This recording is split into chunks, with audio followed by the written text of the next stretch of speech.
6 ans, c'est très court sur un projet urbain quand on prend en main une ville qui était vraiment en état de dégradation avec 30 ans sans discontinuité de déficit démographique, économique. Par contre, en 6 ans déjà, on a pu stopper l'hémorragie permanente, notamment des commerces vacants et des logements vacants. Donc ça s'est quasiment clairement arrêté. On n'inverse pas tout de suite la pyramide démographique, mais au moins d'un point de vue de l'état sanitaire global du bâti, je n'ai presque plus de ruines qui menacent de s'effondrer. J'avais 4 îlots qui étaient menaçants, j'avais des problèmes de commerce, j'en ai encore bien sûr, mais je n'ai plus de rétractation du tissu commercial, j'ai pu plutôt travailler sur le tissu existant. Donc en fait, l'AMI nous a permis à Joinville de stopper le problème et de commencer tout doucement un redémarrage du centre historique.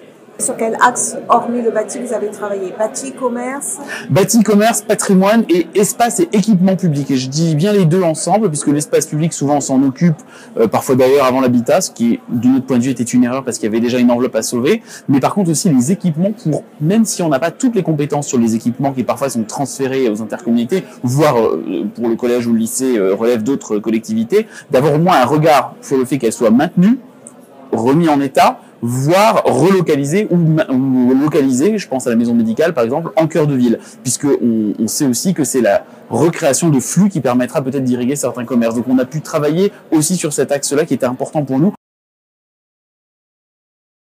Alors la NCT, on a travaillé dès le départ avec, puisque la NCT nous accompagnait sur l'ingénierie. On est un petit peu privilégié, on avait eu la plus grosse enveloppe dans les AMI pour l'ingénierie, donc on a pu avoir vraiment un déblocage assez fort pour avoir un démarrage en force. Alors faut dire qu'en plus on avait déjà les études qui étaient faites et qu'on avait envie de démarrer tout de suite l'animation, et la NCT nous a tout de suite suivi en disant écoutez, ok, on cofinance sur 3 années vraiment auto maximum, et après on va vous accompagner pour avoir un fonctionnement.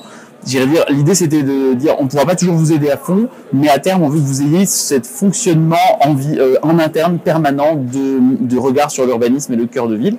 Donc ça a été déjà un premier travail. Il y a eu aussi une écoute permanente de la NCT pour savoir quelles étaient nos difficultés, qu'est-ce que la loi pouvait éventuellement changer, qu'est-ce que eux pouvaient faire comme lien avec les ministères, les gens qui écrivent les règles, avec l'ANA, etc.